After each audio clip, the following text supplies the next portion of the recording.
Welcome to our math lesson of today. Today we're going to learn how to multiply integers. So first we look at our review. We have the first thing that we need to do is write our name. Start with our name, Mr. Friday in this case, and then we need to write the date that we start our review. So we can say that we started September in 2020. And then we proceed to read a learning target. Learning target. I can calculate and interpret integers using multiplication. So, as we know in elementary school, you model multiplication in several ways. Skip counting, number lines, blocks, etc. You learn that the first factor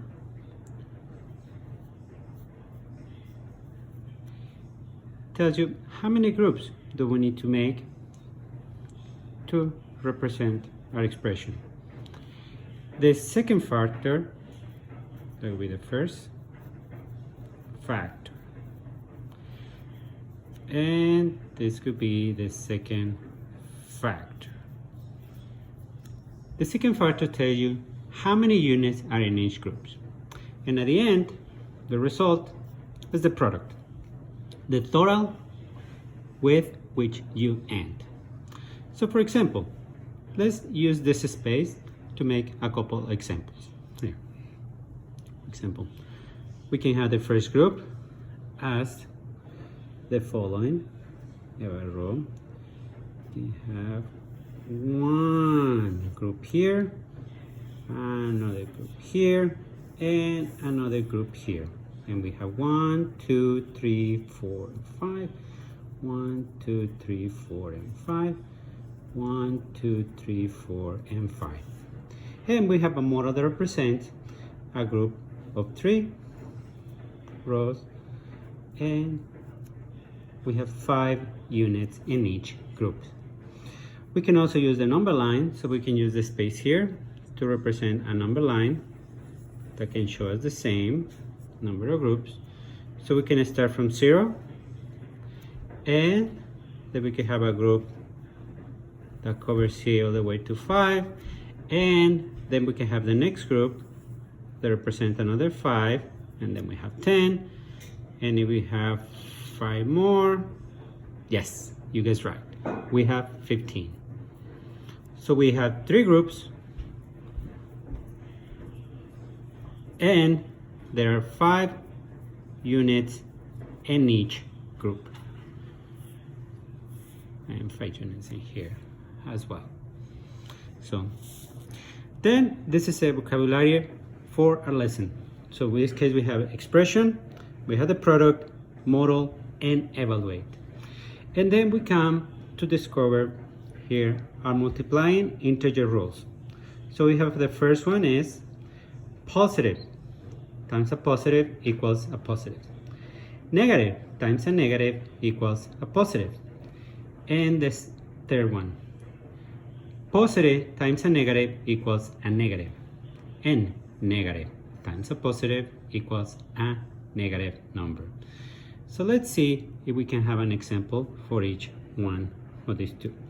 So, for example, for the first one, let's say that we have 2 times 3 equals positive 6. We have positive times a positive equals a positive number.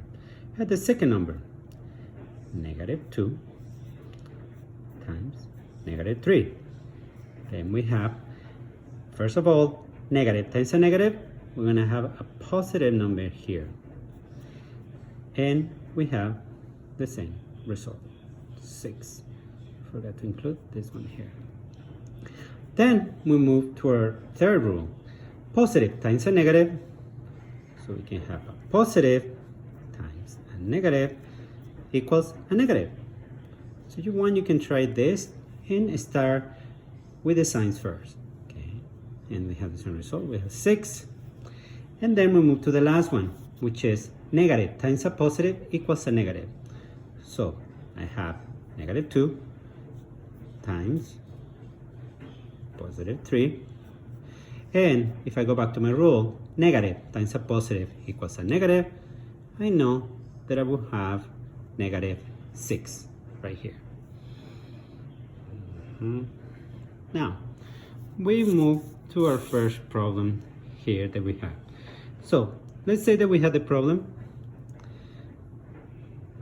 negative 6 times 3. So I start with my number line right here, and I start with 0 here. So I know that I have 6 groups. According to our rule, remember the first factor tells me the number of groups, so I have 6 groups, and the second factor tells me how many units in each group. And I know, according to my rule, negative times a positive, where is it? Negative times a positive is gonna be negative. So if I remember correctly, I have 6 times 3 equals 18.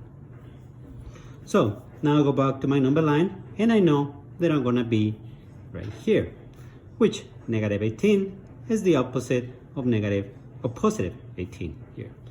So I can either work on the right side of the line, on the left. I'm gonna choose to work on the left side and represent on the left. So I know I start my first group. So I have 1 and negative 3, 2, negative 6.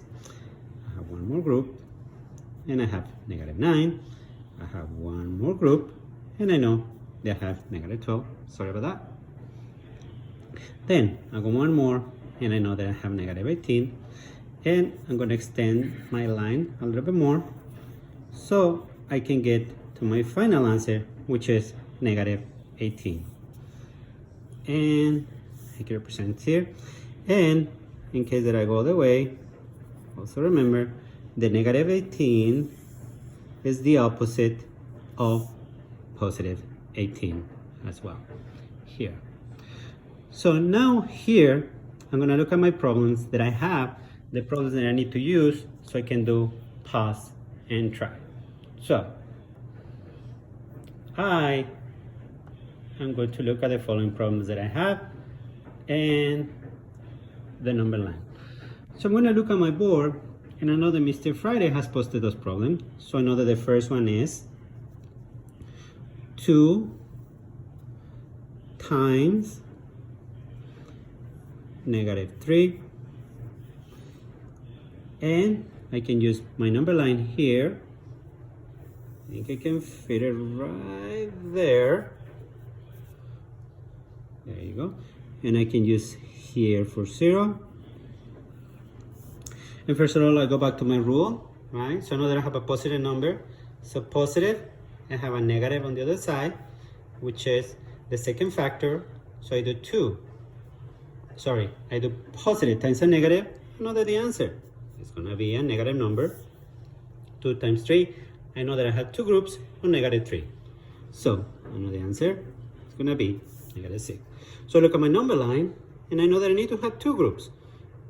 So I start the first group, and I know the first group has 3 negative units. And I know that the second group also have 3 negative units. So I know that I have negative 6 right here. Then I look at my second problem, and I know that I have something very similar, which is negative 2 times 3. Sorry about that. There you go. And I use a different number line right here. And I go back to my rule right here. And I can see that now I have a negative times a positive equals a negative number. I know that I have 2 groups. And I know that my answer is going to be a negative number. So again, I go 2 times 3 equals negative 6. I go back to my number line. And I know the first group, negative 3, and I know that the second group, that's 3, is going to be negative 6. And I'm going to use the space right here to draw the second problem. If you have more space, you can do it here. or perhaps you can use the space much better here. Okay, let me think about that. No, let's make it sure that it looks neat, so I can go the other side of my page. And here, I can make a small box here, and I will label this pause and try. And the second problem is, oh, sorry about that, you cannot see, -2 times -3. Again, I start with my number line here. I mark my zero space, and I can go back to my rule. I know that I have two negative numbers, so I look for that rule here, and I found it right here. There you go. So here we have negative times a negative equals a positive. So before I do anything else, I know that the result is going to equal a positive number. We can put it here. And I know that 2 times 3 equals 6. So now it's easy. So now I can work on my positive line. I know that I have two groups. First group is 3. One more group, and I know it's 6. Thank you. Well.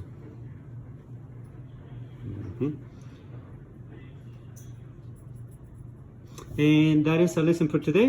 Good luck, and keep remembering and using your multiplying integer rules. Thank you.